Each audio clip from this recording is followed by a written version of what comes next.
Terletak di tengah kampung Gambung, Desa Mekarsari, Kecamatan Pasir Jambu, Kabupaten Bandung, Jawa Barat, terlihat rumah berukuran kecil dengan bangunan sederhana yang dipadati oleh para pencari ilmu agama.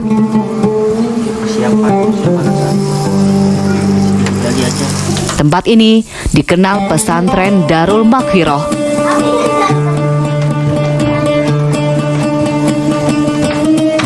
Pesantren yang baru terbentuk 2 tahun ini masih berinovasi untuk menyempurnakan segala fasilitas untuk para santri. Kegiatannya dari tahun 2004. Nah, itu pengajian TPA gitu kan, santri setiap harinya. Memang gratis kan, sih gratis, karena dia gratis ya, semakin hari kan makin banyak tuh santri. Kemudian 1 tahun ini kita bentuk pesantren dengan harapan bisa ada alumninya, ada anak-anak yang terprogram, dia punya hafalan, dia punya jenjang ilmu, terus ada penerus juga, ada generasi kan karena kita kan pengajar semakin hari ya juga usia dan segala macamnya. Nah, kita berharap ada penerusnya. Allahu Akbar, Allahu Akbar, asyhadu an la ilaha illallah, asyhadu anna Muhammadar Rasulullah, hayya 'alas shalah, hayya 'alal falah, qad qamatis shalah, qad qamatis shalah. Allahu Akbar. Proses yang tak mudah bagi pendiri pesantren untuk memenuhi kebutuhan santri sehari-hari. Namun hal tersebut tak membuat mereka menyerah, karena disinilah tempat anak yatim piatu bisa berteduh serta mendalami agama Islam secara gratis. Kalau kita kan berangkat dari keterbatasan ya, seadanya, tapi kita mencoba untuk maksimal. Terus anak-anak juga kita ajarkan untuk belajar dengan alam, belajar untuk bercocok tanam, berkebun, mereka beternak, mereka mengelola kolam yang minimal itu bisa mereka makan sendiri. Dan kita sedang berusaha berharap bisa lebih supaya bisa dijual, ada semacam pemasukan lah buat pesantren, sehingga anak-anak ini juga punya pesantren ini punya operasional gitu, punya operasional. Terus juga nanti karena guru ngaji juga sini kan masih gratis, tidak dibayar gitu kan. Tapi tidak bisa selama seperti itu kan, karena mereka juga mengabdi kan, ada waktu, ada tenaga yang mereka curahkan di sini. Nah, kita pesantren ini berusaha untuk bisa menunaikan haknya mereka. Nah, kita berharap dari hasil kebun dan hasil ternak ini seperti itu.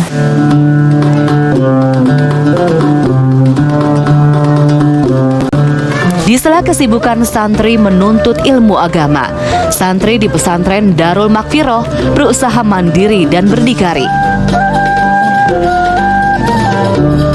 Mereka saling bahu-membahu untuk memproduksi teh tradisional setiap harinya. Dengan alat sederhana, mereka bisa menghasilkan teh hingga puluhan kilogram. Salah satu produk hasil kebunnya anak-anak itu adalah teh ini. Kita bilang teh santri. Teh santri karena memang ini diolah oleh santri. Jadi kita tuh punya wakaf produktif. Jadi kita ada open donasi untuk wakaf produktif. Kenapa wakaf produktif? Jadi kalau wakaf tuh kadang bentuknya bangunan atau apa, tanah. Di tanah itu dibiarkan kita ambil fungsinya, ambil manfaatnya. Ada kebun teh yang 1 bulannya itu hasilnya sekitar 1 kintal daun segar yang diolah setelah diolah kering menjadi sekitar 30 kilo. Ini nanti kita kemas oleh anak. Jadi semua proses oleh anak-anak. Mereka petik, mereka gelang, semua tradisional, dipetiknya oleh tangan. Jadi kualitas juga lebih beda dengan teh-teh lain, karena kan kalau teh lain tuh dia pakai mesin atau pakai gunting, kita pakai tangan, terus digelang tuh dia dihaluskan, kemudian tuh dijemur, disangrai, kemudian di packing seperti ini, tehnya seperti ini.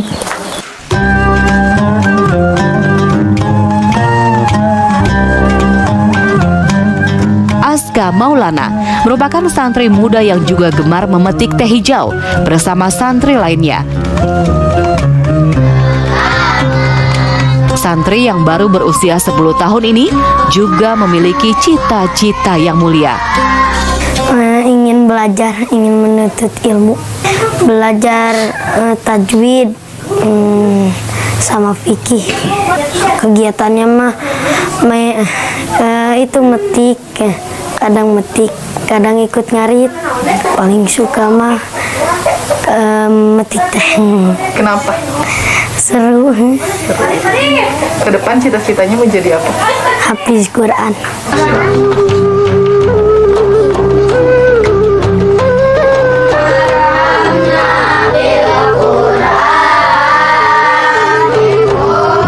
Keterbatasan tempat membuat para pengurus harus cermat agar bisa menampung para santri yang ingin belajar di tempatnya. Dari 80 anak di pesantren Darul Makfiroh, hanya 18 orang saja yang bisa tinggal di pesantren ini. Anak didik pesantren Darul Makfiroh ini total semua ada sekitar 80 anak. Tapi yang mukim itu ada 18 anak. Jadi kan mukim itu artinya dia tinggal dan punya aktivitas full di sini.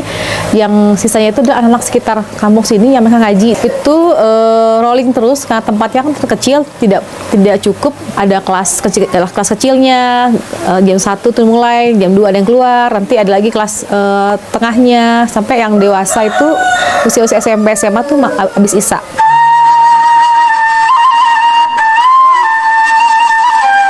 Mewujudkan cita-cita menjadi hafiz tentu bukan perkara mudah. Cara mendidik hingga metode pembelajaran menjadi faktor pendukung agar santri bisa menghafal sesuai targetnya.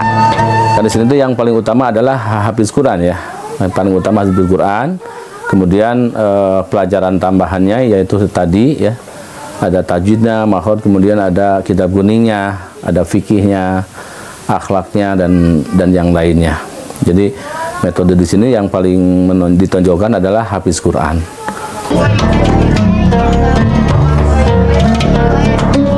Pendiri pesantren berharap kedepannya metode cocok tanam dan berladang ini bisa mensejahterakan para guru dan mampu menutupi biaya operasional pesantren Darul Makfiroh.